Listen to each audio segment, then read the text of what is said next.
tell, my voice is not the best in the world, a little croaky tonight. First of all, thank you for coming. My name's Steve Onifray. I am a member of Concerned Gun Owners of Bucks County, a group that formed exactly 22 days ago on a Saturday night over at a friend's house. There's about 10 of us, and you'll hear a little bit more about it.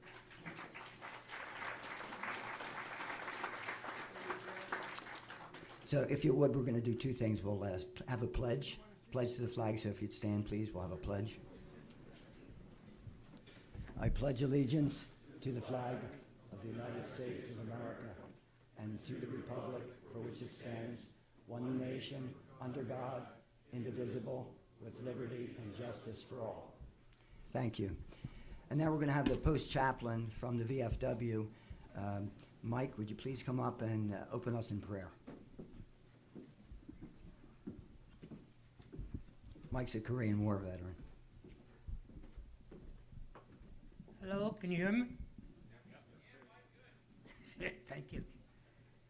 Lord, we are the creator of all that is. We come into your presence this day with thankful hearts. We give thanks to you for your bounty of your blessings, for the sharing between peoples, for the love of our families, our friends, our comrades, and our sisters. Oh God, we ask your strength and guidance throughout this day, that we may do our best to serve you and represent our respective posts. Grant that your blessings upon this meeting, each participant, and the work they represent. Amen. Thank you, Mike Casey. A couple of ground rules.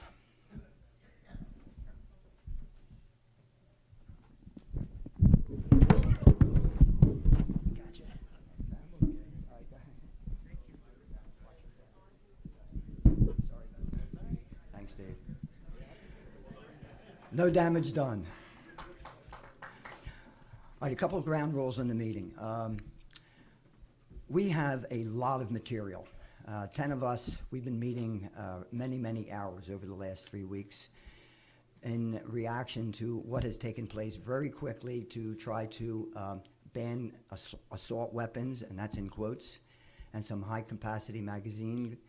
And that's only the beginning if it goes through. So we had to do something very quickly, and we threw this meeting together. We have 2 hours that we would like to share a lot of information with you. So we would ask, please, if you have questions, write them down and hold it to the end, because we're going to have a session to answer questions. We're going to try to, we're starting about 10 minutes late, but we'll try to get you out of here as close to 9 o'clock as possible. There's restrooms in the back. There are, if you could all turn your cell phones off, me included. Or at least put them on stun.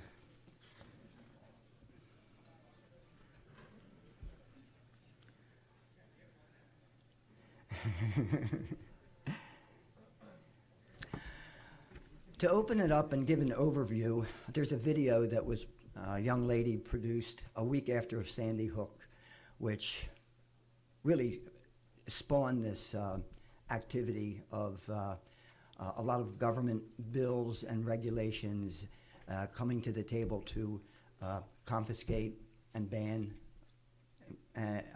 assault rifles, high-capacity magazines, and that's only the beginning. And that's the purpose of tonight, is to do two things. One, educate as much as possible what is taking place, and it changes hour by hour, as you know. Second objective tonight is to, once you're informed, what can you do as responsible gun owners to stand up for your constitutional rights? So we'll be sharing that throughout the meeting. It's a highly charged topic on both sides. Our theme is, if you could go back one.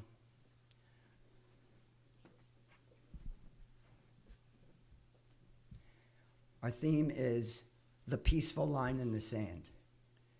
That is the theme of what we're talking about tonight, and the theme will embed itself, it'll weave itself through each of the speakers. We're not professional speakers, we're like you. There might be some professional speakers in here, we're not like you.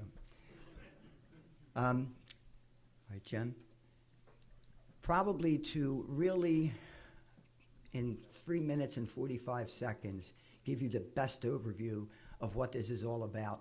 We're going to roll a YouTube video that was done a week after Sandy Hook. There's been a lot of talk lately about gun bans, naturally, in the wake of what happened in Connecticut last week. And like every other American, my heart goes out to the families who have had to experience this tragedy so close to Christmas.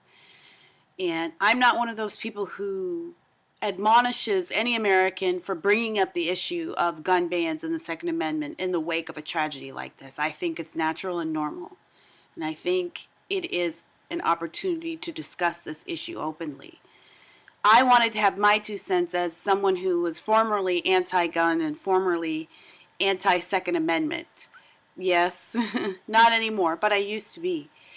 And one of the things I used to say, and I hear a lot of people saying about modern weaponry, is, look, you don't need an assault rifle or a machine gun to take down a bear or a lion or whatever you're taking down in modern America.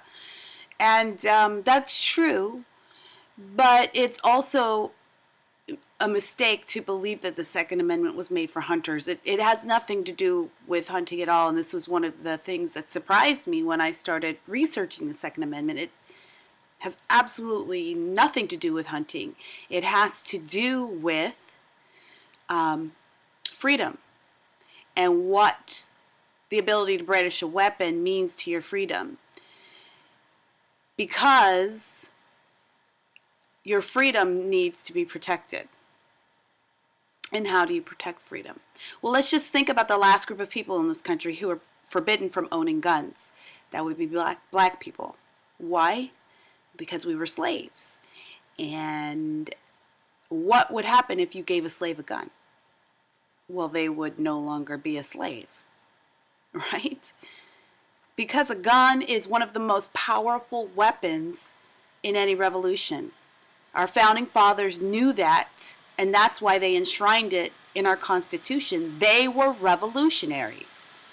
And they wanted the people to have the freedom to rise up against any oppressive government, just like they did with theirs. It's what keeps a society free, because when a government knows that its citizens can rise up against it, well, they're a little less inclined to enslave its population. It's why every dictator in modern history has begun with a gun ban in their country, under the auspices of protection and safety. But what it did was disarm the citizenry. Do we have a government that we need to revolt against right now, physically speaking? Well, no. But that doesn't mean we never will. That doesn't mean some of us won't ever be enslaved again. I hear Democrats talk all the time about specific conservatives or Republicans. If they get into office, they'll send us back to Jim Crow. They want to put you all back in chains. Well, if you don't want that to happen, then don't support a gun ban. You can ban guns, but you can never ban evil. The best we can do is to tell our children, I will do everything in my power to protect you from evil, even if it means blowing its head off when it walks through the door.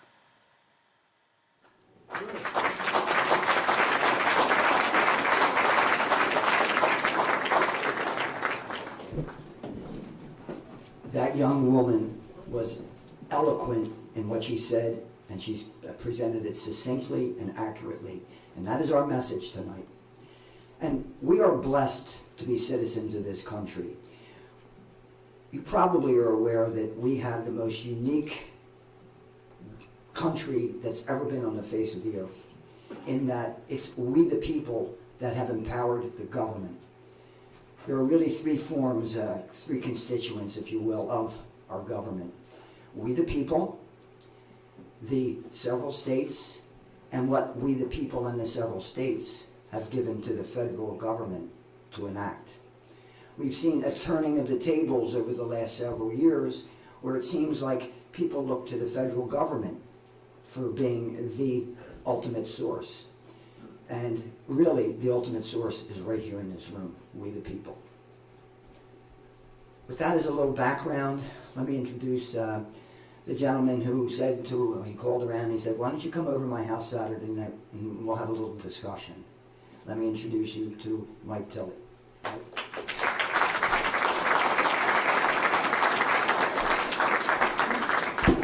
What a crowd. Thank you for coming out. It's great to see.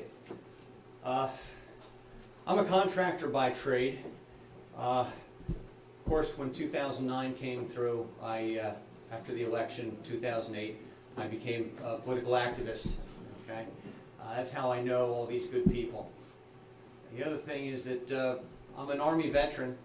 The reason that's important, why I mention it, is because I took an oath to uphold and defend the Constitution against all enemies, foreign and domestic. Okay? I believe that oath expires when I do. Okay? And after talking to my good friends, we came up with the thought about drawing a peaceful line in the sand on the Second Amendment, because without the Second Amendment, the rest of the Bill of Rights is gone. Okay. A few things about the concerned gun owners of Bucks County. We oppose any further restrictions. Okay. We oppose all forms of firearms registration. We support the repeal and elimination of gun-free school zones. Right? That makes the gun-free school zones makes it a soft target. That invites violent crime into the schools. You don't see gun-free zones in our government buildings or anything else like that. All right, they wouldn't do that.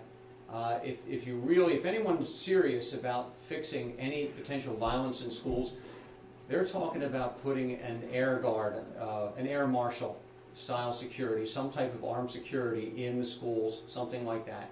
If they talk about anything else, like the federal government trying to run any other programs or something like that, I have to say, I for one am suspicious about their ability to execute on that, being that they gave us Benghazi and Fast and Furious. I love my country, okay, but I don't have much faith in the federal government administering anything like that. Going further with that, I'm going to quote Rahm Emanuel, "You never want a serious crisis to go to waste," and what I mean by that is the opportunity to do things that you think you could not do before. The Sandy Hook tragedy, horrible thing. It cut like 9/11 cut.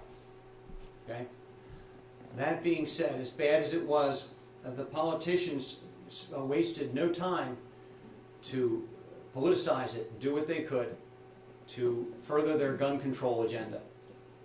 Okay? That's what they're in the middle of. That's why the Feinstein bill is coming due. That's why the executive orders came through. The reason we oppose any additional federal gun control is because really any additional federal gun control has one aim. That aim is complete disarmament. That's not a paranoid statement, it's a true statement. That is their aim. Okay, there's a quote here from Senator Feinstein, California. "If I could have gotten 51 votes in the Senate of the United States for an outright ban, picking up every one of them, Mr. and Mrs. America, turn them all in, I would have done it. I could not do that, the votes weren't here." She is the author of the Feinstein bill. That is her intention with the Feinstein bill. Another example of this is a UN document. The name of the UN document is the Official Policy of the United States. The United States Program. I can't read that.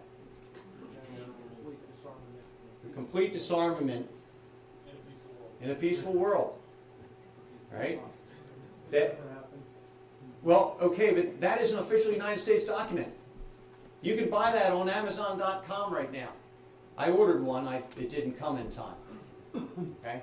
That's just to point out that is an accepted document by the UN. It is the UN, it is their aim that all the countries of the world be completely disarmed, and in that way, according to them, there would be no war. okay? I got some property in Florida if you want to buy it. Exactly. Well, okay, it gets down to the utopians, everybody who wants this utopian society, okay? That's where they're trying to pull us. That's what happened with Australia. That's what happened with England, okay? I'm going to wrap up, okay? I'm going to let the MC come back up. I've gone over time, but thank you so much for hearing me out. Okay?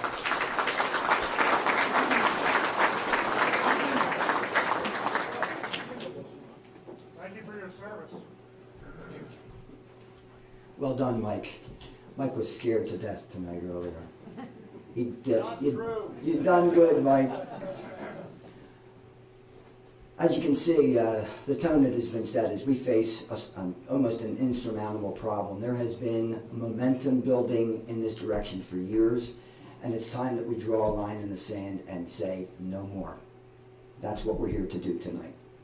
Start that. And by the way, tonight is just an overview of what is going to take place in subsequent meetings. Each of the topics that are being covered could probably be anywhere from a 1 hour to a 1 week seminar that could be conducted. So what we're going to do is this as an overview, and we're focusing in on how to stop the insanity of the gun grab. And then after that, we're going to, in subsequent meetings, we're going to talk about what can be done to protect our children and what proactive things that we really could do to address evil, as that young lady spoke about. Our next speaker is Jim Vetter. Jim is, like several of us, proactive in the gun area. And Jim is going to talk to us about what can be done to what is happening right now from a legislative standpoint to infringe on our right to keep and bear arms. Jim?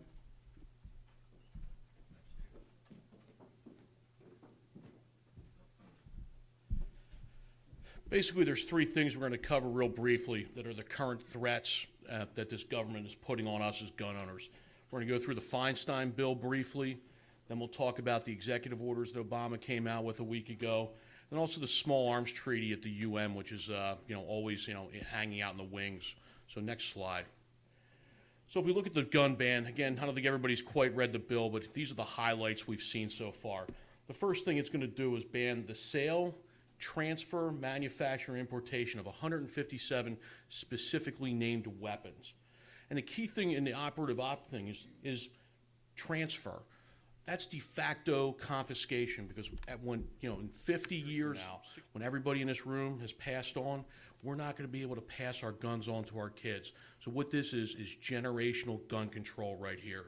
Again, they're going to let us keep them if we, quote, register them, but they're going to get them within one generation. So this is why this has got to be opposed. In addition to the 157, any semi-automatic rifle that can accept a detachable magazine that has one of the following features, it's going to be banned.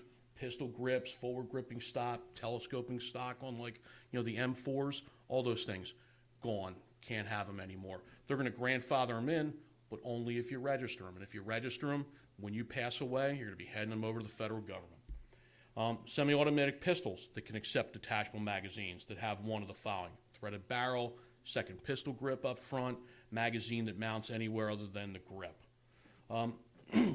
Semi-automatic rifles and handguns that accept more than 10 rounds out. So those are going to be gone. Semi-automatic shotguns that have certain features also. So you can see how broadly they're defining these things. Next slide. It even goes as far as to say if you've got parts or certain combinations of parts that can be put together to kind of make or repair a rifle, those things are banned. So like how many people carry like spare firing pins around, keep them in the basement? Those things, you can't have them anymore. They're going to basically stop us from being able to even fix the guns that we have. And then finally, any ammunition device that holds 10 or more rounds, which is a lot of stuff. And then unlike the assault weapons ban that we had back in the 90s, that had a 10-year sunset provision, this one's forever, no sunset. So if this thing should get in, we'll never get rid of it. Next slide. Obama came out with about 23 executive orders early last week, and we're not going to go through all of them. But here are some of the key things here. The key thing is, on the face of it, some of these things appear very innocuous, but the devil is always in the details of what they're going to do when they enact these programs. The first one, improve in quote incentives for states to share information. Well, we know what happened when the federal government provided incentives for highway funds. It basically became crack cocaine to the states. Our states now are indebted to the federal government and dependent on those monies. So here again, the federal government is going to create incentives to basically give money to states that would be tough to pull back from. We don't want anything to do with this. Here's a great one. The Attorney General, Eric Holder, who gave us Fast and Furious, is going to get to review categories of individuals prohibited for having guns who are considered dangerous. You know, he's number one on the list. You know, I mean, he actually provided and allowed guns to go south of the border that were used to actually kill dozens of people, including a Border Patrol agent. That's who we're going to be letting actually determine who amongst us here are, quote, dangerous beyond the people who shouldn't normally have guns. I mean, it's ludicrous. Launch a national safe and responsible gun ownership campaign. Guess what? Maybe if it was in the Reagan administration, maybe. But what does that mean? You know what they're going to do? They're going to tax you to have money to brainwash the kids against firearms. That's what that is. It's not going to be about safe guns. It's going to be about anti-gun and putting that message out there. 16, clarify that the Affordable Care Act does not prohibit doctors from asking patients about guns in their homes. I mean, we don't need that kind of snooping. It's not their business. And then finally, launch a national dialogue by Kathleen Sebelius on mental health. So again, you know, some of these things seem innocuous, but it's all what's going to happen when they go out to do it. What it appears is not what it's going to be, and it never is. Next slide. The UN Small Arms Treaty, this thing floats around all the time. Fortunately, the Senate's always been able to defeat it. But again, you know, the focus on it, again, when you read the documents, is on criminal organizations and militias. But when they go to implement it, let's see how far they expand that. What it covers, the transfers and imports and exports of firearms around the world. Okay, transfers is in there. Basically, two big things. They want records keeping. So again, it kind of fits into Obama's plan on registration. You know, it's the last thing we need. The federal government doesn't need to know what people own. If they sign this treaty, it becomes law of the land, and suddenly we're going to have a national gun registry in this country, you know, through a UN treaty. Those records have to be organized so national people can come in and take a look at it. And then the beauty of the last thing is actually develop and implement an effective disarmament, demob, and reintegration programs for small arms and light weapons. So again, you know, on the face of this is real good. Yeah, there may be bad militias over in other countries doing it. But once this gets pulled in, this will get expanded to include us. The federal government has no control on itself. It'll be used against us at some point in the future. Next slide. This is the last slide. The good news is, even though there's those three threats, there's one good thing out there helping us right now in the state of Pennsylvania. That's Darrell Metcalf's Bill 357, you know, aptly numbered. Basically, it's going to be introduced. It's got some good co-sponsors around here. But what it's going to do is a couple things. It's going to prohibit any federal registration restriction of privately owned firearms, magazines, and ammunition in this Commonwealth, which is a great thing. Our people at the state level standing up to the Fed saying, this is not your business, go away. It's also going to require, should something get passed through, for the state of Pennsylvania, the Attorney General, and everybody to actually intercede and stop the federal government from actually coming and implementing these things here. So not only are we not going to recognize it, our officials are going to basically stand between the feds and us. Powerful. And the last thing is anyone, including federal agents who should happen to come in and try to do this in our Commonwealth, will be considered felons and arrested. This is powerful. This is what we need. You know, again, we're law-abiding citizens. We are not the problem. Our state now is willing to stand up to protect us. So this bill really needs to have a lot of support. So those are the legislative background, and with that, I'll turn it over to Steve.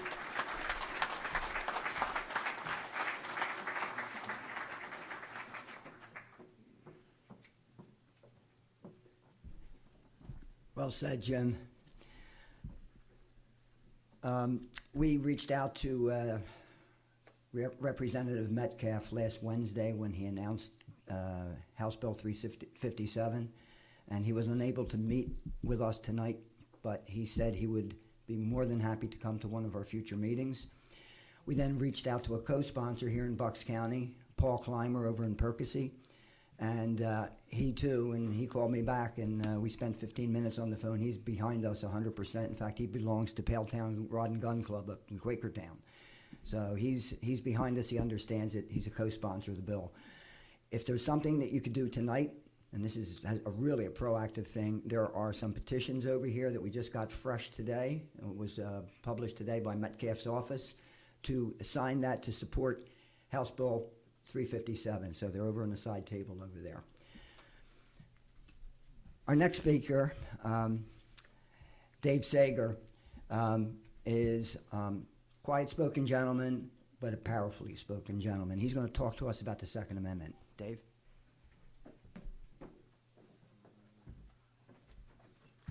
Good evening. The Second Amendment, let's just read it, and I'm sure that most of you know this by heart. A well-regulated militia being necessary to the security of a free state, the right of the people to keep and bear arms shall not be infringed. Okay, right now this is the law of the land, and there's kind of two distinct thoughts in here. One that focuses on militia, and the other that focuses on the right of the people. So let's take a look at why it was written this way and what does it mean. Next slide. Okay.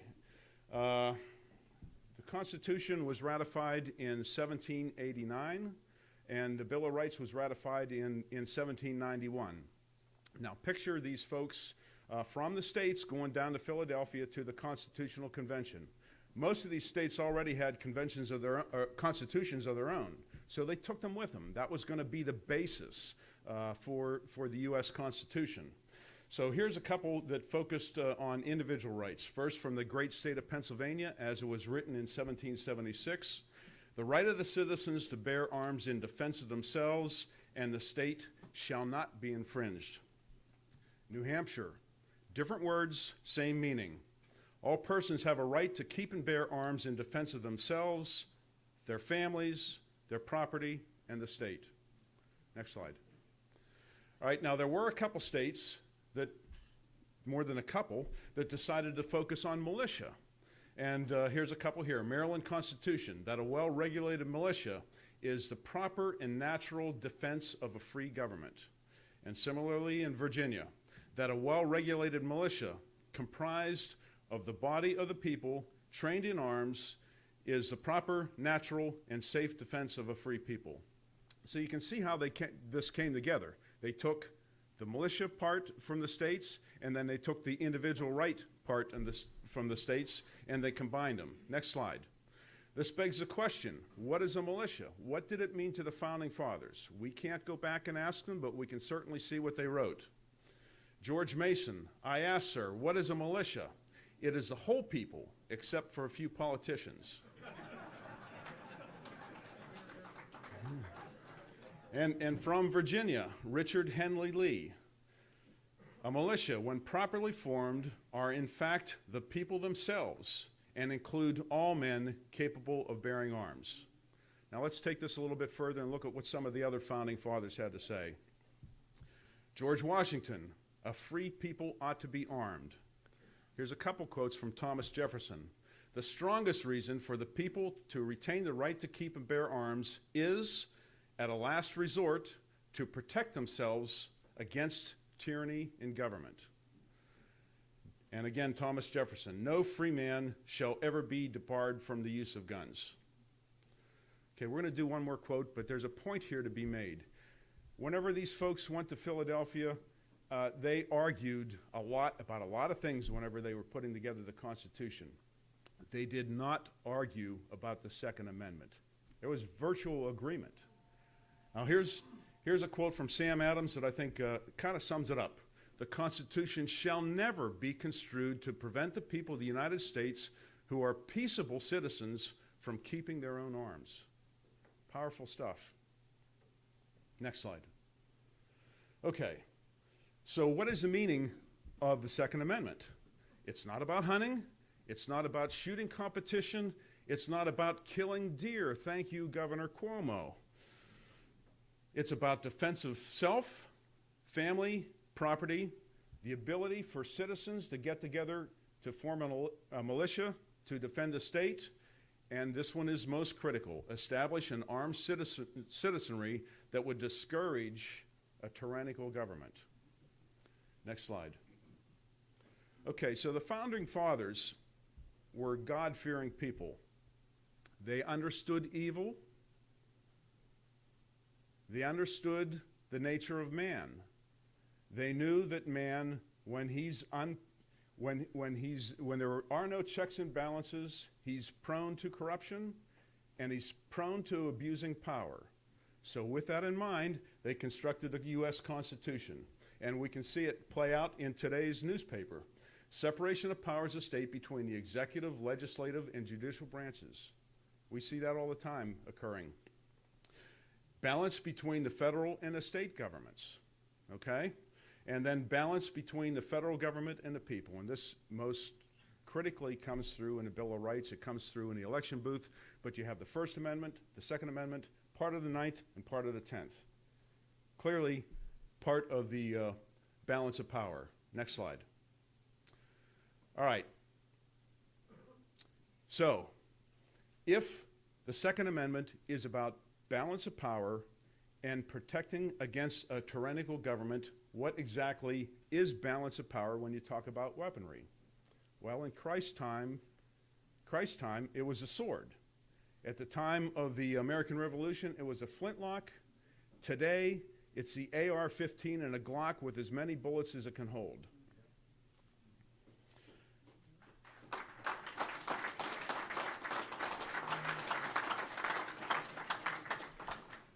Whenever you erode this, whenever you erode the Second Amendment, it's the first step towards tyranny. We can't let that happen. Thank you.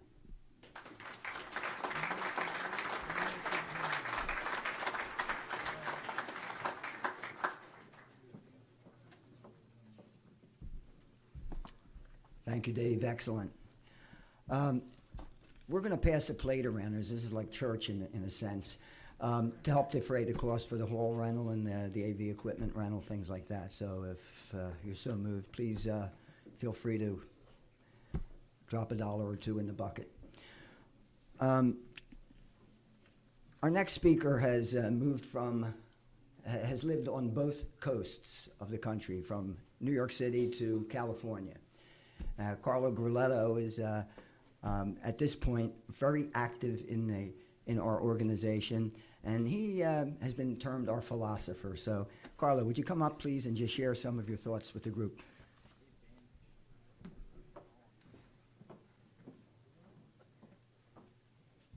Okay, I'm going to keep this short. Actually, when I set this up, I thought you could probably write a book on this.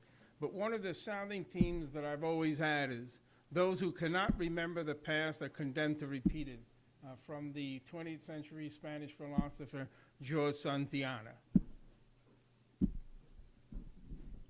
I saw you. Next one. Okay. The repetitive path that goes over and over again. You register, you disallow, you confiscate. Let's look at some of the totalitarian regimes under the pretense of public safety. What has happened? In Turkey, you have 1 to 1.5 million people murdered, mostly the Armenians. This is World War I. The USSR, 20 million murdered. Mao China, 30 to 45 million murdered. Nazi Germany, 20 million murdered. Cambodia, 2 million murdered. In all of these cases, the thing that started out, you register, they know who you have, they confiscate your guns, and you're not able to defend yourselves. The results of all of this is genocide. Okay. According to an organization, the Jews for the Preservation of Firearm Ownership, 170 million people are killed at the hands of their own government in the 20th century. And that's not counting wars. It's exterminations, elimination of undesirables, etc. The basic formula, again, firearm registration, firearm confiscation, and a helpless people. Democratic regimes. There's another slide there that there should have been about about Native American. Is that in there? Okay. Then okay. Yeah, go back. It's out of sequence. It follows better this way. Yeah, you just had it. Yeah, okay. We talked about totalitarian regimes, but let's not forget this. In the 19th century, thousands of Native Americans were killed by the U.S. government. they essentially were not allowed to have any significant arms. What happened is they bought some illegally. They got them from traders, et cetera, et cetera. And then when Native Americans were able to procure repeating rifles, basically Henrys and Spencers at the time, the Battle of Bighorn occurred, and you know what happened there. If you can go back one slide, okay. The democratic regimes, again, not only totalitarian, but the democratic regimes, again, under the public pretense of safety. The utopian model. After a mass shooting by a madman, violent crimes are allegedly reduced by confiscating the registered guns. The UK, first handguns, then rifles, and now you need to show a need to get permission, even buy a simple shotgun. I have a friend of mine that was competing for the Olympic team in the UK. Basically, he owns a single-shot Anschutz 22 caliber match rifle. He needs a special permit to have it. It has to be kept in a safe, and periodically they can come at their will to come in his house and inspect the safe to make sure the gun's locked up. Okay, in Australia, the same scenario. And now you can't even own a pump shotgun. Okay. The results of this, homicide rate in England and Wales, 52% higher since the 1968 gun control law. 15% higher since the 1997 handgun ban. This is an interesting one. Australia, people in the press always quote, oh, well, why can't we be like Australia, blah, blah, blah, blah. Okay, fine. Australia, after the gun ban as of 2007, the assaults were up 49%, robbery was up 6%, rape was up 30%, violent crimes up 42%. In that same period in the United States, when we were allowed to own guns, aggravated assaults were down 32%, robbery was down 33%, rape was down 19%, and violent crimes were down 32%. So basically you see the results. It's all about confiscating and controlling the people. It's not anything to do in reducing crime. Next slide, please. Let me tell you some of my personal experience. As Steve pointed out, I lived in New York City. Actually, I was born and lived in Greenwich Village. I lived in New York City, moved to Long Island, moved to Pennsylvania, then was living outside of San Francisco, Feinstein Land, and then I came back to Pennsylvania after I retired from Silicon Valley. New York City resident, in 1960, surplus military rifles were on tables in stores like Macy's, Modell's. We'd go in there. You pick whatever you wanted. You gave the guy the money behind the counter. You brought the gun home. I don't remember any mass shooting in the streets. Today, you have to wait 10 to 16 weeks and pay about $200+ to get a gun in New York City. All rifles and shotguns are registered. No handguns. The Sullivan Law. New law in 2013 now is a 7-round magazine. Some are actually suggesting to the Democratic Party they go down to 5-round magazines. In California, in the 1990s when I was living there, you paid and took home any 50-year-old military surplus rifle, a CNR rifle. Today is subject to the same 10-day waiting period as modern firearms. In 1989, they first defined, and this I know because my neighbor across the street went through this specifically. In 1989, they defined what was an assault weapon. Then they tightened that ban. But first, actually it's a little out of sequence. First they defined what was an assault ban, then they registered assault ban. Then they tightened that ban, and then they said, well, because we tightened the ban, you have to turn it in or face imprisonment or serious fine. In 1989, the test and feed by a handgun now takes about 120 days. LA and SF is even worse. San Francisco is even worse. You'd even have BB guns control. So basically what I'm trying to say here is, again, the theme on top is those who cannot remember the past are condemned to repeat it. And that's what's going to happen here if we get the Feinstein bill in or anything like that. Thank you.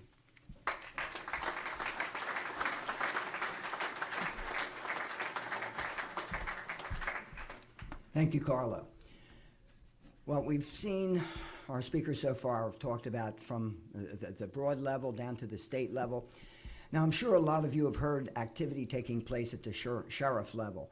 And we have a constable in the room, Andy Rumbold, And Andy's going to speak to us about what you can do and what sheriffs are doing. Andy?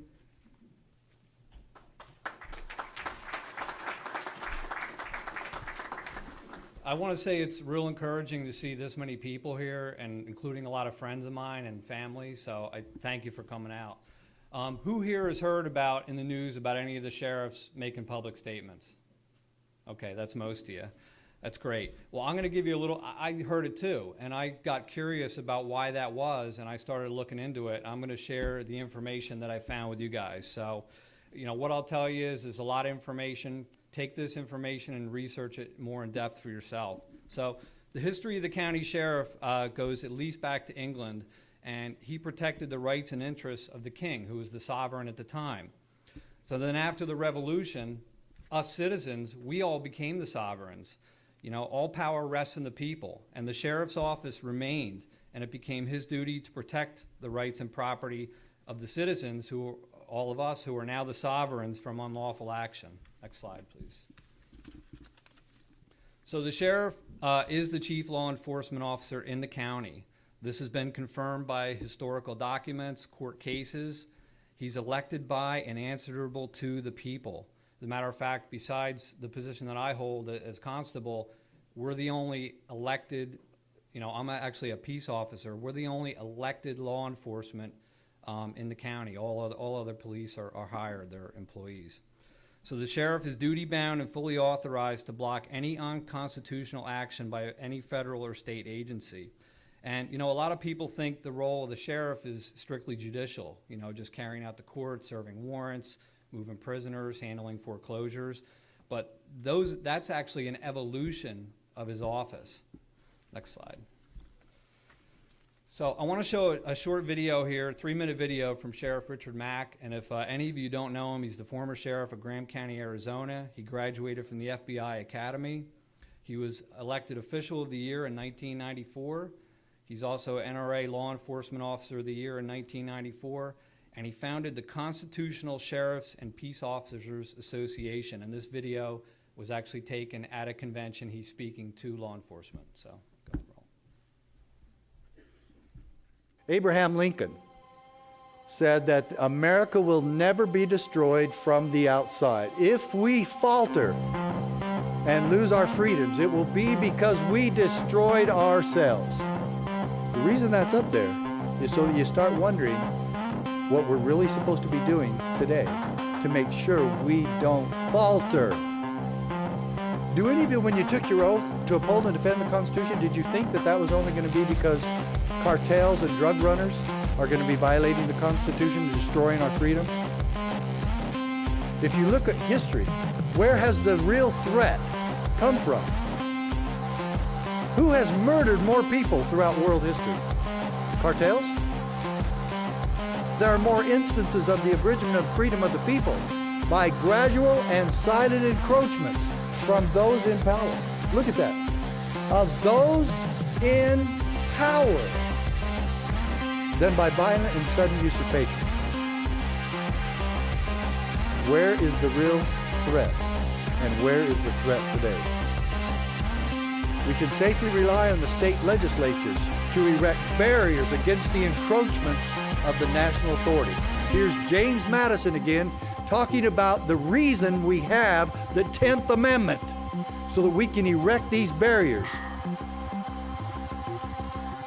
Can any of us say, well, I wish the governor and the state legislature would do their job, and we ignore the legislatures and the ultimate protector in the counties? We can't ignore where the sheriff came from, where his power has come from, and that we as deputies and peace officers who have all sworn the same oath, that we stand united in making sure that the people in our counties have individual liberty. And I don't think there's anything in our jobs that we won't view differently. And I'm talking even about writing tickets or doing checkpoints or administrative checkpoints and roadblocks and anything else that we do in law enforcement. It will all change once we start looking at it through the prism of the Constitution. It is our foundation, my friends. And I've never built anything in my life. I don't know how to build a room or a building or even a cardboard box, but I know this, that if you destroy the foundation, the rest of the building falls.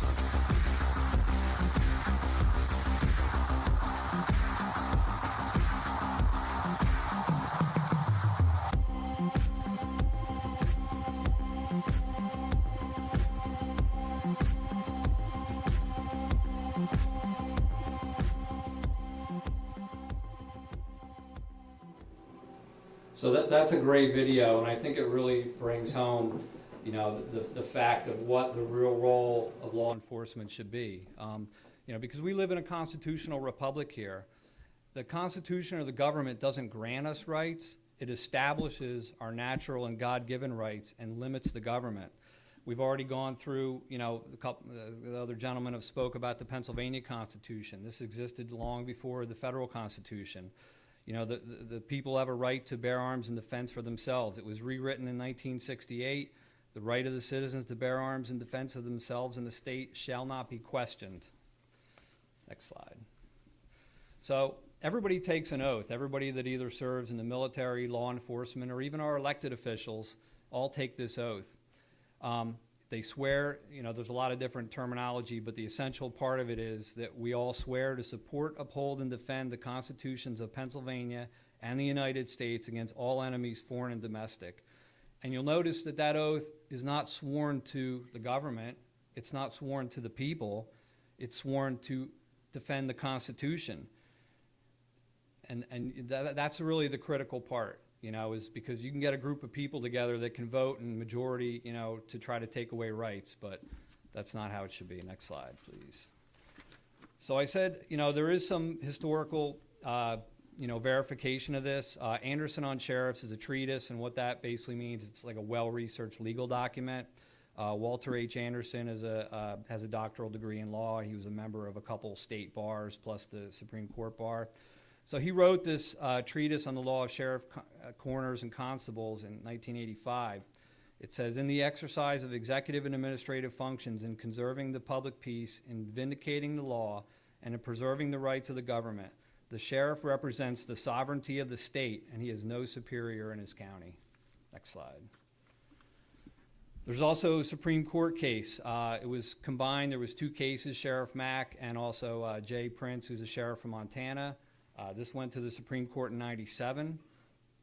It all came about because when the Brady Act was originally written, they put into a place a national instant check system for buying firearms. Well, until that could be put into place, they told the sheriffs that you have to do this. And they didn't feel that was right. They sued the government. And the majority opinion, Justice Thomas said, quote, the Brady Act violates the 10th Amendment in that it compels state law enforcement officers to administer or enforce a federal regulatory program. And he further went on to say, quote, the 10th Amendment affirms the undeniable notion that under our Constitution, the federal government is one of enumerated, hence limited powers. Next slide. So this is what we've all heard. We've all heard a lot about, various sheriffs. There's been 174 nationwide that have publicly stated they will honor their oath of office. The language differs. Some of them have even said they will actually intercede between federal action and citizens. Right here in Pennsylvania, in Bradford County, Pennsylvania Sheriff Walters, also up in Gilberton, Pennsylvania, which is just the other side of Allentown, Police Chief Mark Kessler. They've all publicly come out and sworn this. So the next question you're asking is, what about our sheriff here? What about Duke Donnelly in Bucks County? Well, there have been a couple meetings that various people have had that I've heard, and I can report on that he has indicated support for our right to bear arms. He will not participate in any gun confiscation. So that's great news. My personal opinion is I want to know if he's going to publicly come out and clarify this, what his actual stance is on this issue. Next slide. So everybody's here tonight, and the question, you have to be asking yourself, you want to leave this meeting, you're going to have some education, you're going to have some stuff to research, but what can you do? Because now is the time to stand. If you don't stand for something now, in 5 or 10 years, you're going to be begging to get your rights back, and it's not going to be easy. It's not going to happen. So, you know, everybody can do something different. Some people feel comfortable donating. Some people will make a phone call. We have a petition over here on the side table in support of a letter that we've drafted, and a few of us in the group have agreed to put our names to, asking the sheriff to clarify his position. And we want to show him that there's public support. So please sign this petition, and if you can take one and circulate it amongst your friends, get 5, 10, 20 signatures. We have extra ones over here. I have envelopes that are all ready to go. We want to try to get them back by March 1st. So, you know, please help us out. We want to show them that there is a lot of support for this. Next slide. So, in addition to sign that petition, you can also call, email, or write them. Or if you live in, maybe you're from Montgomery County, or maybe from Chester County, I have the information up here. You know, if you want to see me afterwards, I'd be happy to share it with you. You know, you can go on the website for your county and look it up. Call them. Request a meeting with your sheriff and ask them, you know, will you stand up, you know, and support your oath? So next slide. So, you know, there's all this talk about, you know, what could happen, and everybody has something running through their mind about what the end result of this is going to be. And a lot of people say, well, that, you know, that's never going to happen here. We live in America. Well, it did happen. It happened in 2005. I'm sure we all remember during Hurricane Katrina. I want to show this short 2-minute video. You know, this is what was happening here. If you remember, the people who chose to stay behind and stay in their homes, they were well prepared. They had everything they needed, you know, to defend themselves and their property. You had these gangs, is what I'll call them. They're gangs, because whether you wear a costume of the state, you know, the way you act, these gangs went out and took their means to defend them and left them behind. And all the people, the law enforcement, military you're going to see in this video, they're all oath breakers. Not one of them was thinking about their oath while they were doing that. So please roll the video. That includes New Orleans, where today authorities stepped up their efforts to empty the city. Bob Woodruff is there again tonight with an extraordinary human drama unfolding. Bob? That's true, Elizabeth, and good evening from New Orleans. Here, the police and the National Guard find themselves in a very difficult position tonight to try to carry out an order to force people from the city without actually using force. Today in New Orleans, they got a lot tougher on the holdouts. Police department, everyone home! Not only the flooded areas, but New Orleans' driest and wealthiest neighborhoods, too. Police department! The police and National Guard going street by street, house to house. We need to make sure, too, that whenever we knock on doors, people refuse to leave. We need to make note, call it in. They say there are no orders to use force, just strong persuasion, sometimes entering open houses with guns drawn, and instructions to disarm anyone inside. You said guns will be taken? No one will be able to be armed. We will take all weapons. That happened today in this wealthy neighborhood where homeowners had armed themselves to protect their mansions. Residents were handcuffed on the ground. In the end, police took their weapons but let them stay in their homes. They were a little bit threatened because our weapons were bigger than their weapons. For many of the police and guard troops, it is an uncomfortable job to do this in an American city. This guard unit occupied a church, using it as a base camp. They had to leave a note because they could not get hold of the pastor to get permission. It is surreal. Yeah, you never expect to do this in your own country. Chris Montgomery says he'd rather be in Iraq than patrolling American neighborhoods. Walking up and down these streets, you don't want to think about the stuff that you're going to have to do if somebody pops around the corner. I mean, shoot an American. Yeah. You shoot an American, somebody trying to defend their home. I mean, this is outrageous. It's not uncomfortable, it's disgraceful. So thanks. I hope you guys got some information out of this, and please sign our petition and take them with you. Thanks.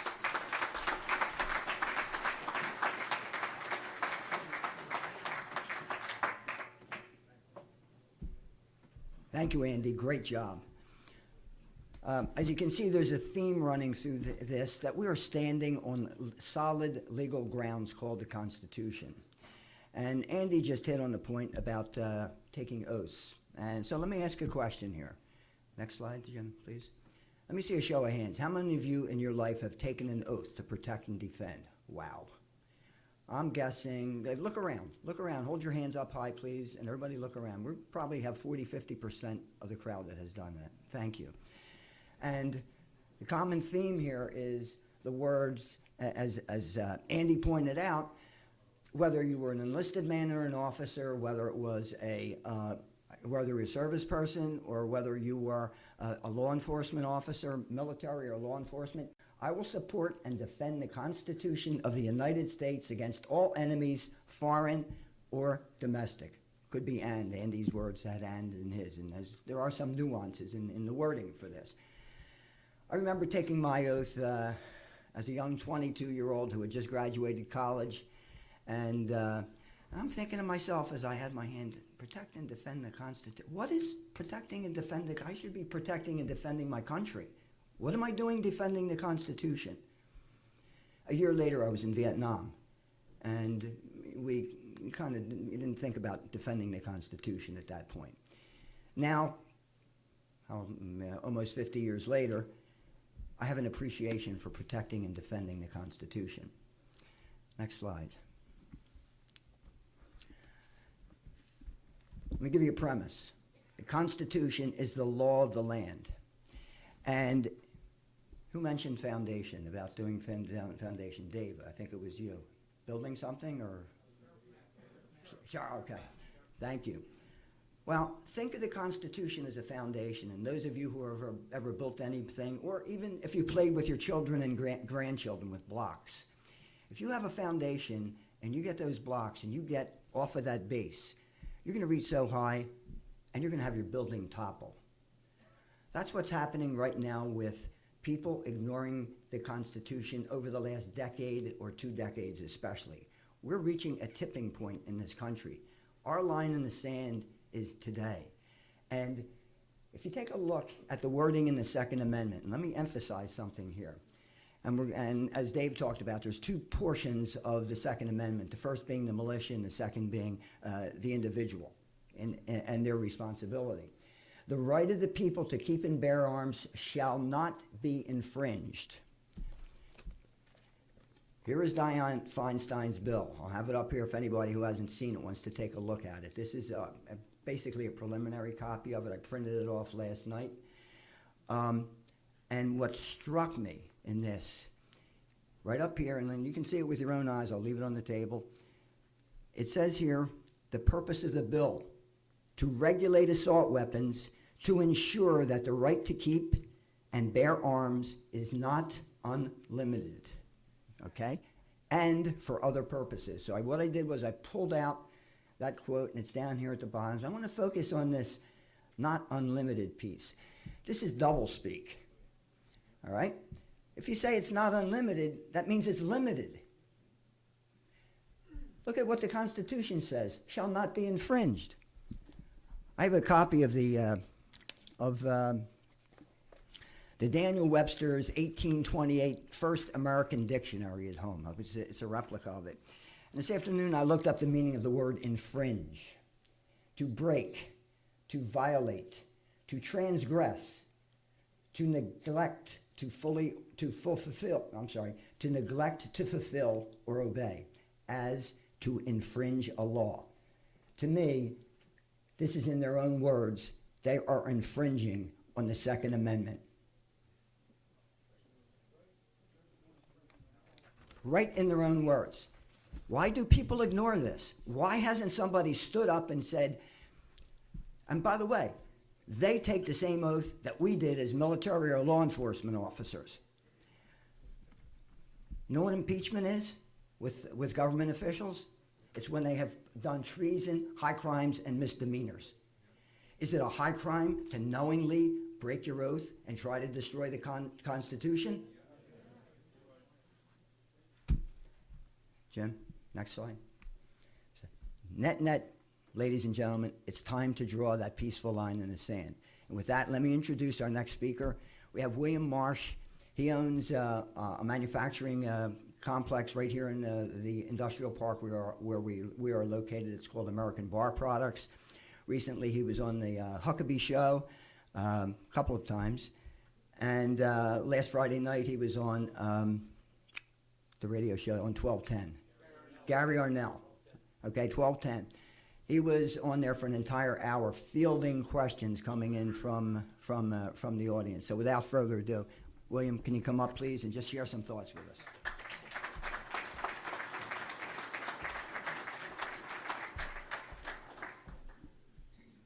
Thank you. I'm going to speak tonight about a line in the sand. Defending liberty, defending our rights, defending our Constitution. Peacefully, lawfully, and respectfully. The purpose of my presentation is to demonstrate that we are in the right by referencing history, law, and our founding documents. To demonstrate that we must act before the most important of our liberties is taken from us, and to ask for a first in what will be many, from you, actions to come. Thomas Paine said the Constitution is not an instrument for the government to restrain the people. It is an instrument for the people to restrain the government, lest it come to dominate our lives and interests. George Washington said, "Government is not reason. It is not eloquent. It is force. It is a dangerous servant and a fearful master." George Washington admonishes us through the ages that government is a dangerous servant. The danger he spoke of is before us. When the government acts, it often references the Constitution, or it's supposed to. But the Constitution is not legitimate on its own. It depends on the Declaration of Independence for that. The Declaration of Independence is a mission statement. It's a pretext for government in the first place. It's a thing of philosophic beauty, novel for its synthesis of core truths. Those core truths, that natural rights exist in every individual, and that government can neither give nor take away these rights. That the purpose of government is singular, and it is to secure these rights. In that citizens have rights of action, that when government becomes destructive of these ends, it is the right of the people to alter or to abolish it. Summary: we are free men. We freely choose to delegate some rights of action to our servants, the government. But when government is destructive of our natural rights, the government is illegitimate, and the citizens are right to take action to protect their rights. The Constitution is not a thing of philosophic beauty, but rather a masterpiece of engineering. It's an operating manual. It is not an end in and of itself, but rather a means to an end. And that end is the Declaration of Independence and the preservation of our rights. There was great concern that the delegation of power would be misconstrued as a general license for power. To make absolutely clear that this is not the case, the Constitution was amended by the Bill of Rights, and amongst them the Second Amendment. So it was but for their arms that our founders claimed their liberty. No guns, no American Revolution. No guns, no United States of America. Perspective on the Second Amendment. George Washington. Firearms stand next in importance to the Constitution itself. I'm going to read that again. Firearms stand next in importance to the Constitution itself. They are the American people's liberty teeth and the keystone under independence. From the hour the Pilgrims landed to the present day, events, occurrences, and tendencies prove that to ensure peace, security, and happiness, that the rifle, I'll say that again, the rifle and pistol are equally indispensable. The very atmosphere of firearms anywhere restrains evil interference. They deserve a place of honor with all that is good. Remember, nearly all the massacres we hear about these days are in gun-free zones. Further perspective on the Second Amendment from Thomas Paine. The supposed quietude of a good man allures the ruffian, while on the other hand, arms, like laws, discourage and keep the invader and plunderer in awe, and preserve order in the world. The same balance would be preserved were all the world destitute of arms, for all would be alike. But since some will not, others dare not lay them aside. Horrid mischief would ensue were the law-abiding deprived the use of arms. Gun-free zones prove the validity of this assertion. The worst crime rates in America are in places like D.C. and South Chicago, where gun laws are the strictest, and the lowest crime rates are in places where gun laws are more relaxed. George Mason in the Virginia Convention said, "When the resolution of enslaving America was formed in Great Britain, the British Parliament was advised by an artful man who was governor of Pennsylvania to disarm the people, that it was the best and most effectual way to enslave them, but that they should not do so openly, but weaken them and let them sink gradually. To disarm the people, that they should not do it openly, but weaken them and let them sink gradually. If the citizens become disarmed, our country will once again have two classes of citizens: those who make the rules and have the guns, and those who are to follow the rules and are disbarred from owning guns. In America, it is the people who are government, and if our government is to have arms, then so shall our people."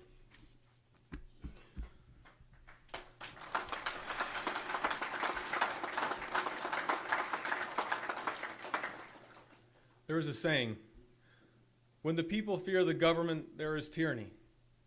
When the government fears the people, there is liberty.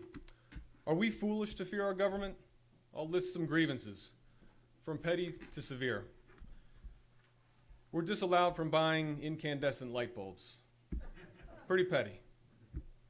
We're told the size of our toilet bowl. We're disallowed in some places from buying a 40-ounce soda. We're forced to use corn oil for fuel. We're forced to adopt mileage standards that sacrifice safety for mileage. How many people have died for these fuel standards? We are forced to fund abortion, wind energy, electric car, and Wall Street bailouts.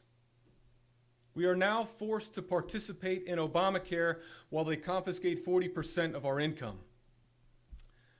The debate on these issues continue, but the only reason these topics are still a debate is because ultimately we can say no. Remember the Declaration. Citizens have the right to alter or abolish. Ultimately, a free man cannot be forced to act against his will. What is our government's view of itself? A concerned citizen in 2010 asked Representative Stark in California, if this legislation, the Obamacare mandate, is constitutional, what limitations are there on the federal government's ability to tell us how to run our private lives? Is your answer that they can do anything? Pete Stark, the federal representative, said, the federal government, yes, can do most anything in this country. The importance of saying no. All rights depend on one, and that is the right to defend oneself, one's family, one's property against unlawful violence. You say no to a thief with a gun. You say no to a rapist with a gun. You say no to a gang with a semi-automatic handgun. And you say no to a tyrannical government with a semi-automatic rifle. Liberty, which is freedom under law, is very simply the ability to say no. If you are not allowed to own a firearm, you no longer have the ability to say no. A thief, a rapist, a gang, or a government possessing all of the guns will be in a position to make life-changing decisions for you, even if you disagree. There are certainly thieves, there are rapists, there are gangs, and even today, there are tyrannical governments. Syria, by presidential decree, as a matter of fact, limits the manufacture and maintenance of weapons and ammunition. North Korea, Iran, Venezuela, Russia, half of Africa, the list goes on. Tyranny is alive in our day. Is our government tyrannical? No. But it is going in the wrong direction, away from liberty and towards tyranny.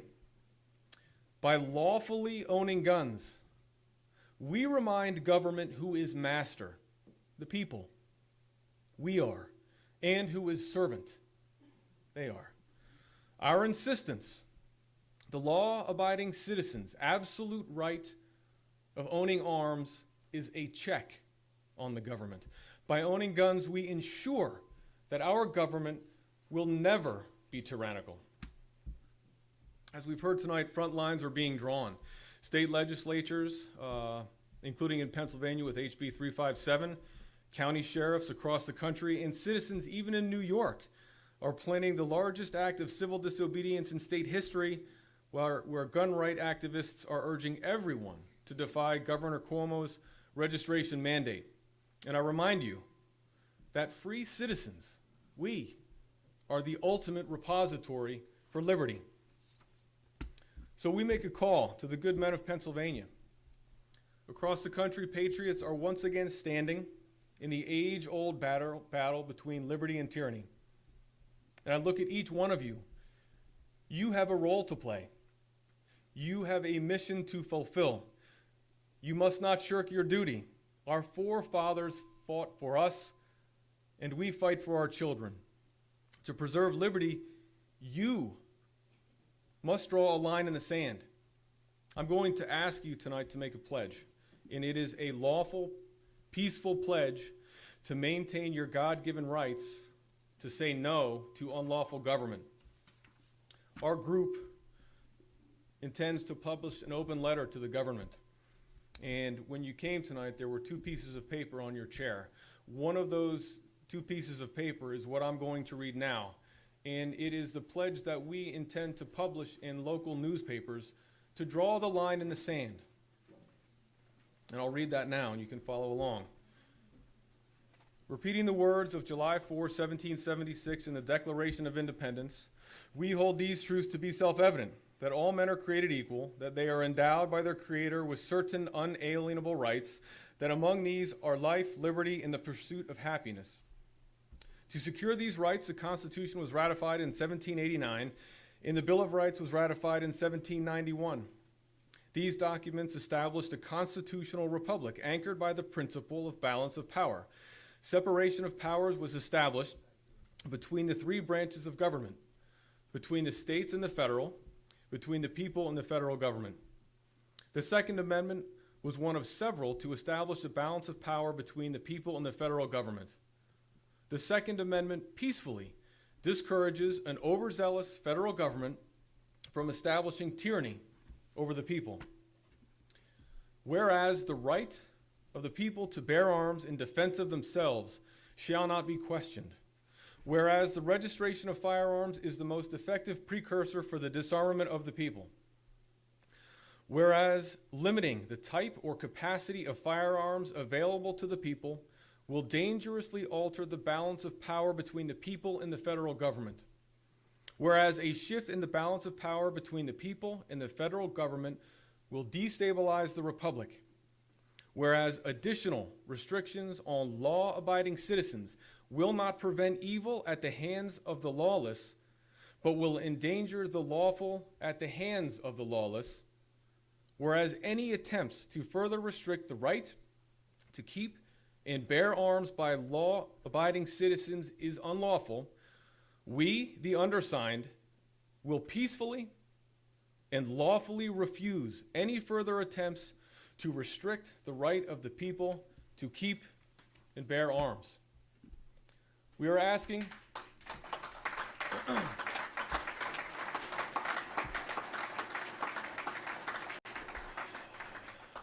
many of us have been involved in the political debate for the past, what seems like decade. It hasn't been that long, but it seems like a long time.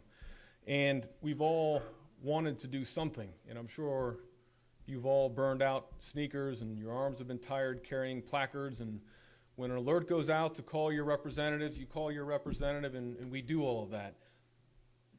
But the juggernaut marches on. We are asking you to take an action, to put your name in the paper and make a statement, a peaceful, lawful statement that you intend to maintain your God-given rights, and nothing will stop you from doing that. So the fires are lit, the siren rings out, Lady Liberty once more shivers in the shadows.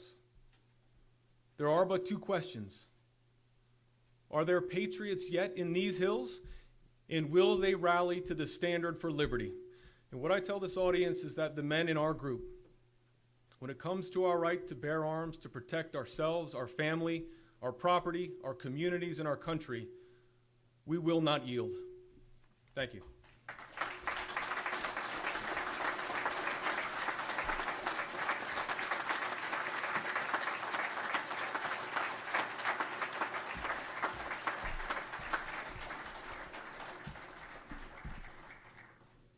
You can see why William was on the Huckabee Show. We call him our Patrick Henry. You know, the theme has been about the Constitution, and we had many copies of the Constitution and the Declaration of Independence on the table over there. I would suggest that you haven't read the Constitution lately. Either look at it online or get a copy over here. And I failed to mention when I was talking about oath takers. Anybody who has taken an oath that raised their hands before, there's an organization out there called Oath Keepers. And Oath Keepers has 10 mandates as to oath takers, what we've taken, those of us who have taken an oath, 10 mandates that we will not obey. Things like imprisoning our own citizens, firing on citizens of this country. You'll see some cards that have those 10 mandates listed on them, and they're also on oathkeepers.org. Many of us in the group have taken oaths, and we're members of Oath Keepers. So I would suggest that if you've taken an oath, that you would want to look into that. So you've heard some education as to what's taking place. You've heard some action items in there. What we'd like to do now is have Mike come back up and talk about and summarize the action items that we're recommending at this point. Mike?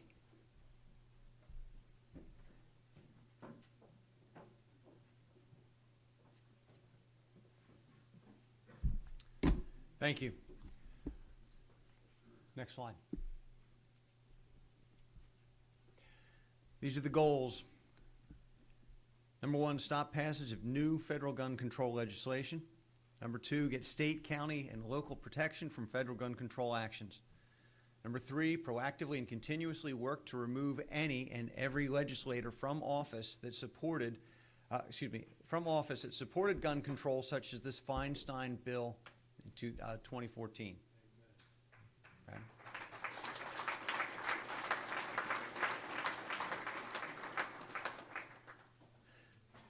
Number four is citizen action, and that's kind of blank there. It wasn't hard to gather this big of an audience tonight. That means there was this many of you that were vibrating in place, upset at what was going on, and you came here because you're concerned. You want to know what to do. Okay? I'm going to ask you to do a few things. I'm going to pass out some homework. We've gone and sat with Fitzpatrick. We went, 10 of us, sat with him. We were in a public location. As soon as we sat down and started talking about this, about 30 other people came around, circled around us because they wanted to know as well. Okay, we've also gone to speak with Sheriff Donnelly, had a very good meeting with Sheriff Donnelly. Okay, we're going to ask you to get out and get on the phone to your legislators, local and the Republican leaders.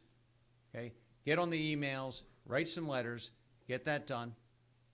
I'm going to ask you to go ahead and engage people that you know in conversation about the Second Amendment, the importance of the Second Amendment. Get them active as well. Okay?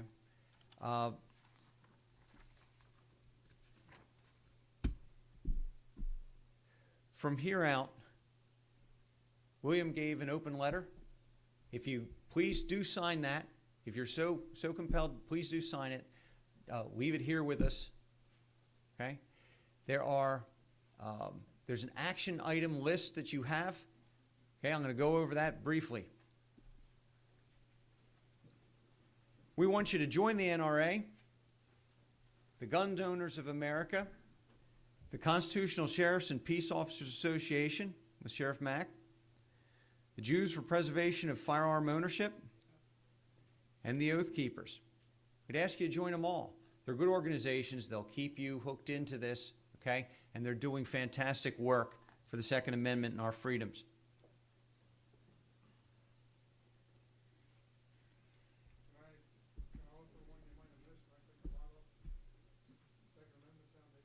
Second Amendment Foundation.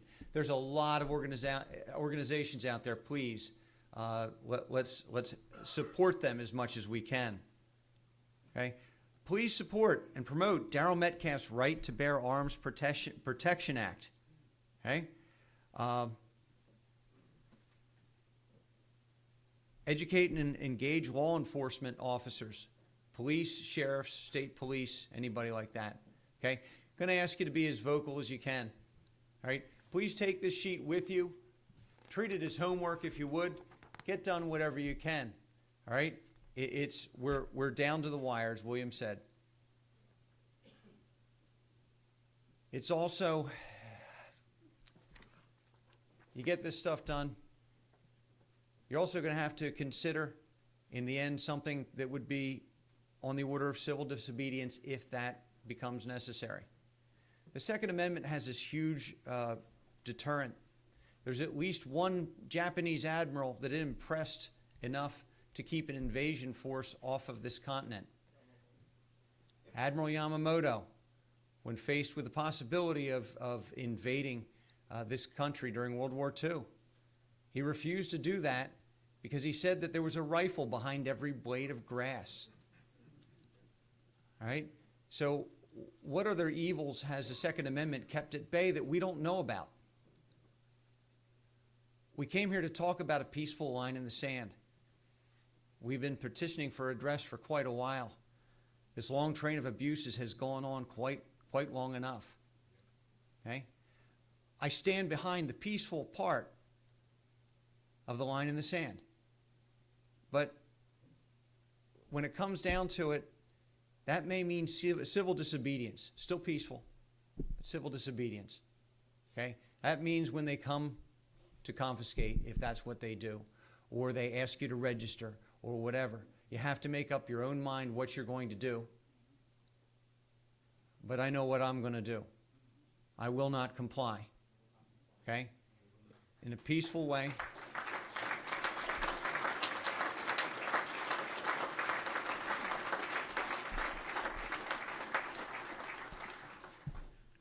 On the order of Martin Luther King Jr., on the order of Rosa Parks, and on the order of Gandhi.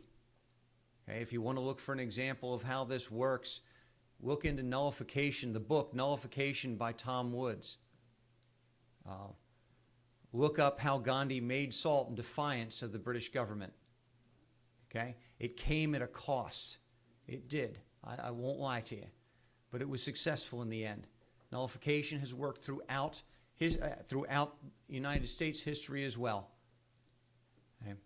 So with that, I'll wrap up. Please step up. Do what you can.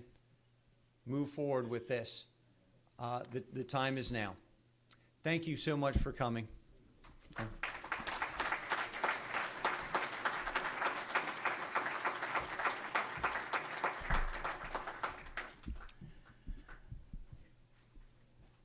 As we said at the beginning of the meeting, this is a group that was formed less than a month ago. And as you can see, we're just like you. Those of us are just like everybody else in the room. We're fed up.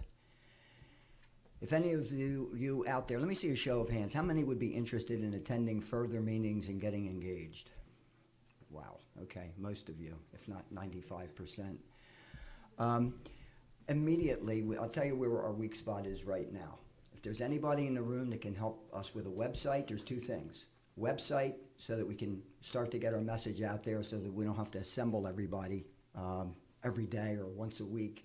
We can have these meetings on a periodic basis, every 2, 3, 4 weeks, whatever the collective we decide. So we need somebody with a website, and we also need somebody to help us with developing an email blast to those of you who signed up with your email address.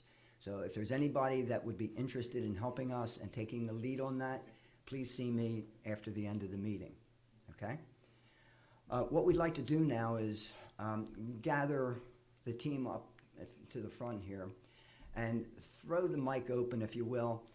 We had said questions. Let's try to take questions, because I'm sure all of us have at least 1 or 20 comments that you would like to make.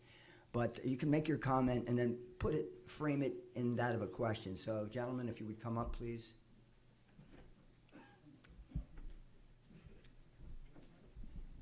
Yes, sir. I think what I would say is the greatest weakness they have is that they're saying that the principal is responsible for security in the school. And the principal does not take the responsibility to be armed and to arm his teachers. Then I think that means that he abandoned his responsibility. And it's the responsibility of any teacher or a principal of the superintendent. And there's school board meetings that come every couple of weeks. We can go to these school board meetings like I went to Central Bucks and say, you have the responsibility to protect our children. And if they don't do it, we should do it. Or we should train the teachers or what have you. They can't take the responsibility. How many could not hear him? Let me see a show of hands. Okay, the folks in the back of the room. The point the gentleman was making is that the principal has responsibility for security in the schools. And from the standpoint of gun-free zones that are by law, I know when I went for my concealed carry permit up in Doylestown, the one statement they told me at the end was, oh, and by the way, you cannot take this into a school area. So right now, before the principal can take any action, there needs to be something that needs to be done with the laws in that area. And as I said earlier, right now, our objective is, for this initial meeting, was to stop the avalanche, the downward slippery slope that we're going. And you read the Feinstein bill along with me, that they're out to infringe on our right to own and bear arms. That's what we want to stop right now. And in our subsequent meetings, what we're going to do is dig down deeper in each of these subjects and also start to hit exactly what you said about how do you stop the insanity. Because getting folks like you and us and having you register, the only people that are going to have guns after a decade will be the outlaws, will be the criminals. And you saw what Carlo said about the slippery slope of registration and then confiscation. Ultimately, it's confiscation. Once they know who you are and where the guns are, there's going to be a problem. Anybody else want to weigh in on this? Yeah, I mean, what you said, Carlo. What you said makes a lot of sense. I mean, obviously, I never understood why you have a gun-free zone like in a school. If you're going to go in to kill people in the school, are you going to be afraid not to go in there because it's a gun-free zone? So, okay. It defies logic to me. I was down in Philadelphia a couple months ago when that girl got kicked out of a high school and ridiculed and all. There was one Marine that stood on the sidewalk on a Friday afternoon when the parents got kicked out of that school. So I know that one person can make a difference. 2 days later, 3 days later on Monday, there was a group of Marines carrying flags. The girl got safely into school. The point of it is, one person stood up and did something. So I made it my objective on the second day of the month to go down to Washington, D.C. and to try to save the Second Amendment. Now there's enough people here for 10 busloads. I'm not saying anybody should follow me, but I'm going to be there. I'm going to be there on the second day of the second month at 2 o'clock in the afternoon to save the Second Amendment. If anybody's willing, or any of you people willing to join me, because I'd be glad to see you down there on the sidewalk. Thank Let's you. get your details.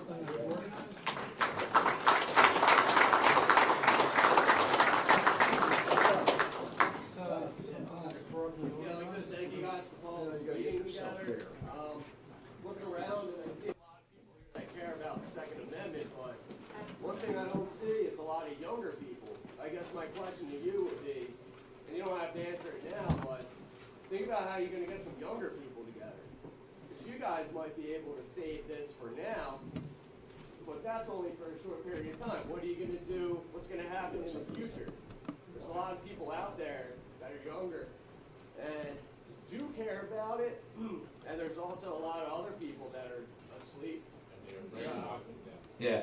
The point is, how do we reach more people? And the answer to that is you and everybody in here. You need to go out and have discussions with people, rational discussions, and educate them. You know, take some of this material that we presented tonight and educate people on it. So how does it happen? It happens with all of us. Let me say one thing about that. I was at a local Republican meeting, and one of the people who happens to be an executive committee man said, well, you know, I voted for Romney, of course, he's a Republican committeeman. He says, but my two daughters who go to college did not. I said, why? He said, well, because they were told that Romney is against birth control. And now, the reason why I say this and how it pertains to this is you've got to engage. If your parents don't expect the social and philosophical behavior of your children to just be taught by the teachers in school, you've got to engage them and tell them what the real story is. One other quick comment about engaging young people. There's something important to keep in mind. And in the American Revolution, it was fought by roughly 3% of the population.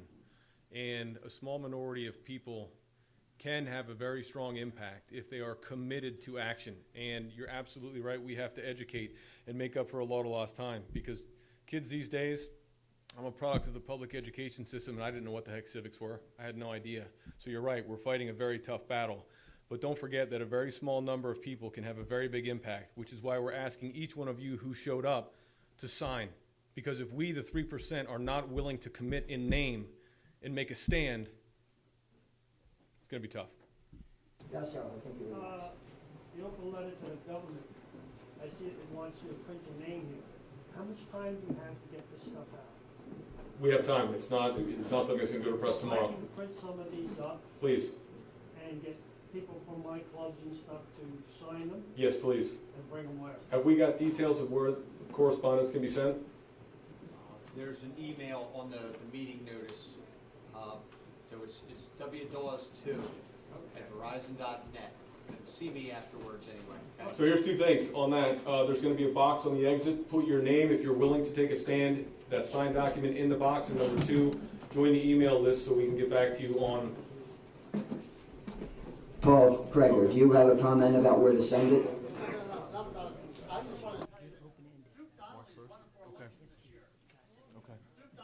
For election this year, so if he comes around campaigning, make sure you address these issues with him. I think you should him before he comes to your house. All right, Dan? I think that one of the problems we have today is the way that kids are taught in our schools. They're not taught U.S. history, they're singing Obama songs, and they're taught that guns are evil. All right, Dan makes a point up front here that the kids are taught in our schools. Let me tell you, for 50 years, we've been indoctrinated by the education system in this country, the entertainment, and the news media. Those three things. And that's a problem.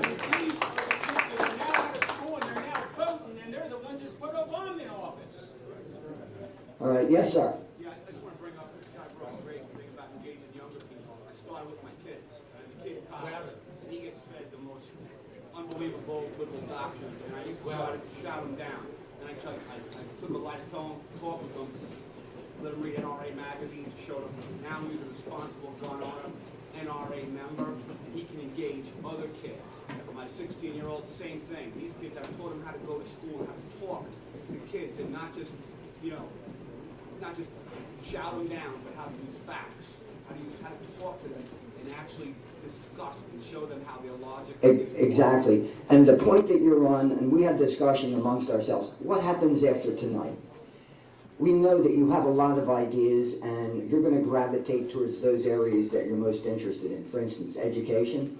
At our next meeting, what we'd like to do is have interest groups, if you will.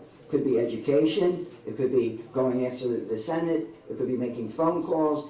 But what we will do is, in a more, if I could use the word, democratic environment, get feedback from you, what you would be interested in, and then we'll have sign-up sheets so that we can develop committees or groups to work out. And because this is like a hydra, it's like the 10-headed dragon. You chop one down and another one comes at you. We have to divide and conquer them. Yes, Eric. Hey, think you should forget one of the most important. Wait, we got two conversations going here. Sir, the gentleman in the back of the room, and then we'll take you.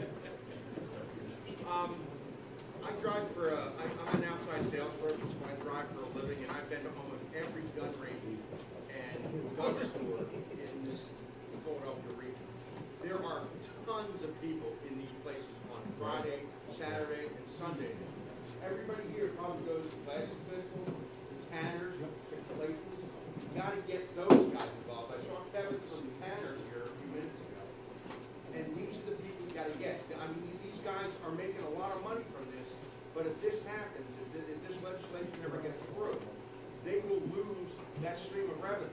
They will lose some of those people that can shoot. You have to get those guys involved. I mean, everybody that buys a gun should be signing some kind of petition or signing up for something. Everybody that shoots at one of these ranges at Target Master in Chatsworth, there's 25 people in line waiting for the range. Eric, you're now appointed the chair of the gun clubs and the gun shops. The NRA, I've called the NAGR and said we got to get people out to these gun shows. There's a gun show in Warminster. Sit at a table, try to get membership, get people to register to vote, and vote. How many of you people vote in every election? Government is best managed bottom up. Exactly, and at our next meeting, what we'll do is we'll find out who's interested in participating in that, and you'll have a team behind you. Yes, sir. One of the most important things, I go around to all the gun clubs and I stress, you have to call your legislators. You talk to your representatives, talk to your state senators. They have to have your support because the Andes are flooding the phone line. And if you just sit there and not speak up, then it's your fault. You must talk to your representatives and your legislators. Bucks County representatives, Montgomery County representatives, and the state senators. They're the important. I mean, we have the majority in the House and we have the majority in the Senate.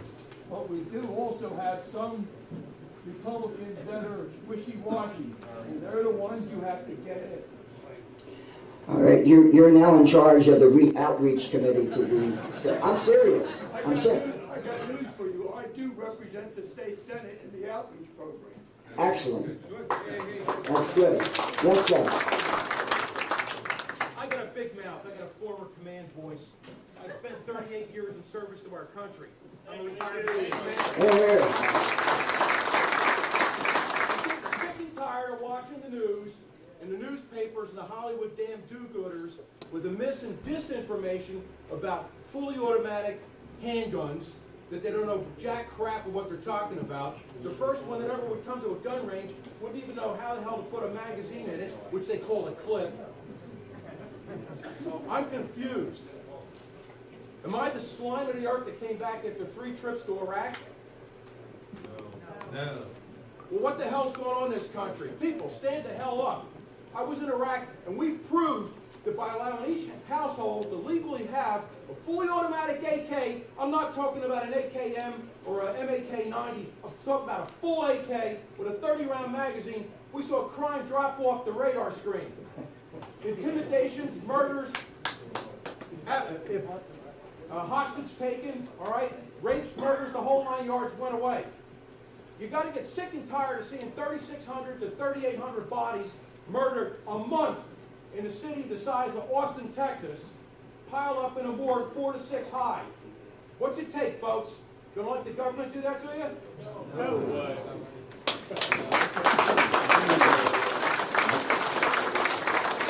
All the way in the back.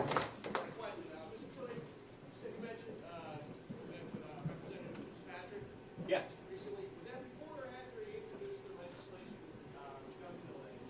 Before. That was before. And he had our input when he put that out. Exactly. Exactly.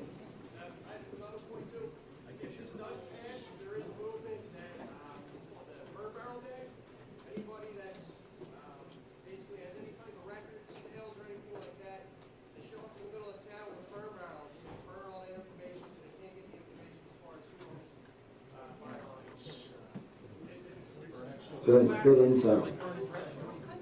Yes, sir. Just to follow up on this gentleman's comment about reaching out and contacting representatives and so forth. I called Sheriff Donnelly today. It took me 4 hours and 4 phone calls to make contact with him. You can't just do it once. You've got to call and call and call again until you're able to speak with these people. I've sent emails, no response. We have to get some legitimate emails, legitimate phone numbers where we can get a hold of these people, because otherwise you're just put into a box. And exactly, and that's why we want to put these committees together, so we have a focused action on these activities that are effective.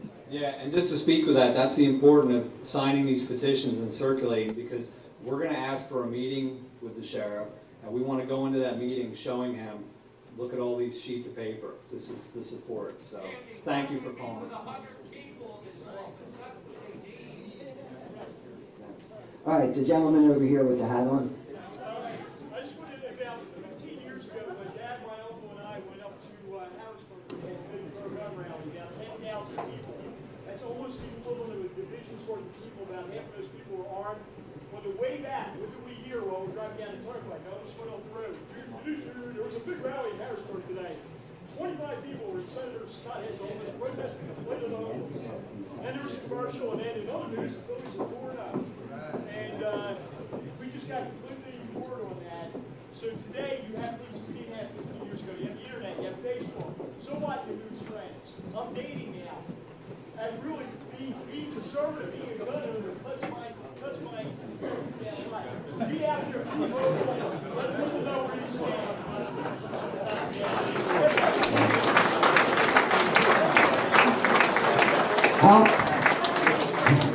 How many of you are aware of what happened with the sportsman show in Harrisburg? All right, the gentleman who was responsible for initiating that is in the audience. We'd like him to say some words. Good evening, everybody, and thank you for coming out here.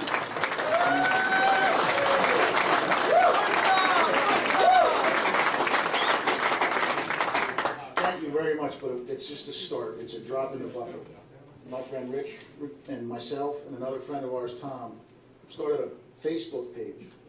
In 6 days, we had 19,500 people call every vendor they could, call the Readers organization, and call Harrisburg and complain that we shut down an $80 million show in 5 days.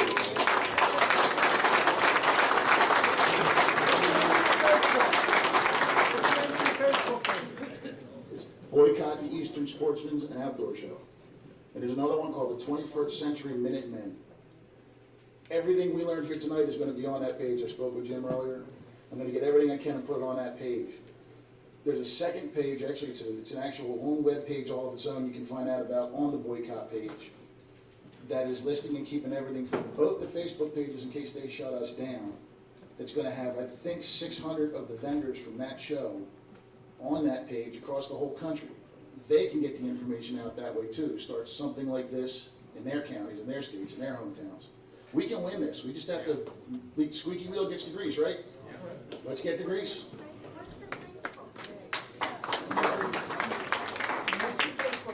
The Facebook page is Boycott the Eastern Sportsman's Outdoor Show. My name's Chaz McHenry. Just find me and you can write a link from there if you want. Good job. Thank you very much. Quick survey. How many are from Bucks County here? How many are from Montgomery County? How many from Chester County? From other counties? 1. Okay. 2. All right. Yes, ma'am. Roll it down. You don't know it already, Darryl Metcalf is having a rally up in Harrisburg on the 23rd of April. Yes. You know that? So I think as many of us as go. And also, to get to your state legislators, there's a website that's free that everybody in Pennsylvania, it's www.lifelibertyfreedom.com. So if you want to, All right, here's what's happening. As again, we didn't know what this session was going to turn into. What we're going to do is somebody's already given passed a slip up for a webpage. We're going to serve as a repository as we build these different committees for all this information, because there's a lot of great ideas out here, and we don't want to lose them. So look for, if your name is on the email list, look for a blast from us shortly, and hopefully in the next week, where we'll have a web page up, and then we can start signing people up for activities in different areas. Okay, everybody take out a pencil and a paper. I'm going to give you a phone number. That number is 202-225-4276. That is Mike Fitzpatrick's DC office. Get in touch with him. Flood is off. 202? Flood is off. 202? 225-4276. Let him know, because we sat down with him, with the group of this group, and he knows where we're coming from. But by God, if he's not going to stand with us, then we're going. That'll be it. That'll be the end of it. We don't have politicians really that are out to uphold their oath of office to protect and defend the Constitution. That's clear. I mean, in the bill that I showed you, the Feinstein bill, there's, I think, 13 co-sponsors in the bill. Them, along with Feinstein, ought to be impeached. They ought to come under impeachment charges. And the politicians have deviated so much what the original intent was. We talked a lot about the Founding Fathers. It was to have them 2 to 4 years out of their jobs, go to Washington. Right now, it's a career. And they will play any kind of game in order to get reelected. So it's not a matter of standing on principle or obeying the Constitution. It's how are they going to get the most votes. That's what it's all about. And that's what we're up against. Did you have something to say? Yes, sir. Yeah, I'd like to get the link to that video that you started out with. That young lady said so much. Yeah, that link is absolutely phenomenal. What we'll do is that when we send the email blast out to everybody, we'll have the video on that. She nailed it. When we saw that, we said in 3 minutes and 45 seconds, she said it all. Yes, sir. Feinstein's bill exempt all government workers from that? Yes, it does. Yes. Right. Why do they want guns and they're going to take ours away? That's exactly the point that we're on. That's exactly the point. In other words, we'll be subjects. Yes, sir. Excellent job tonight, gentlemen. This is the real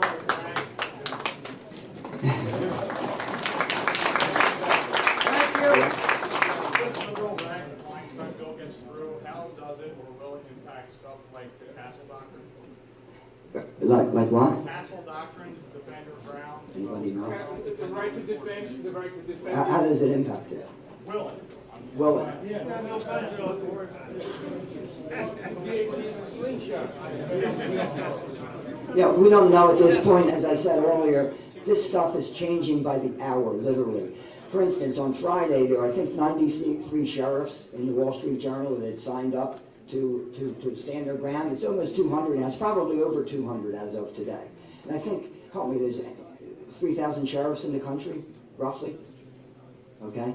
So we're going to see this creep up, and what we have to do is seize the day right now.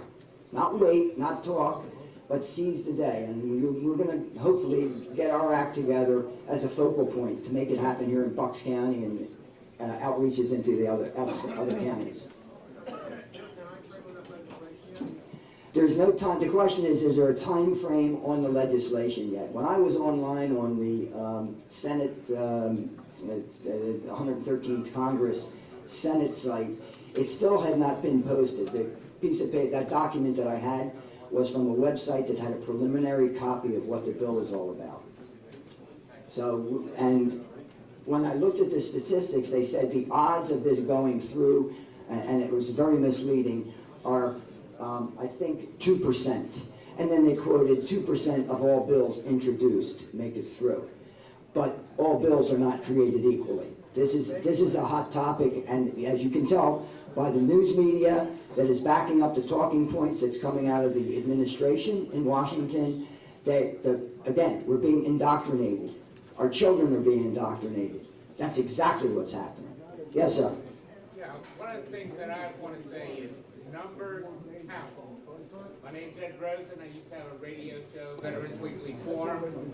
Numbers count. Belonging to this organization, numbers count. Joining any of those other organizations, numbers count. When they go forth and they say, I've got 4,000, 10,000, 20,000 members, that gets their attention. Toomey will not stand against us if he knows he's got 100,000 voters after him. So numbers count, join these organizations. Thank you.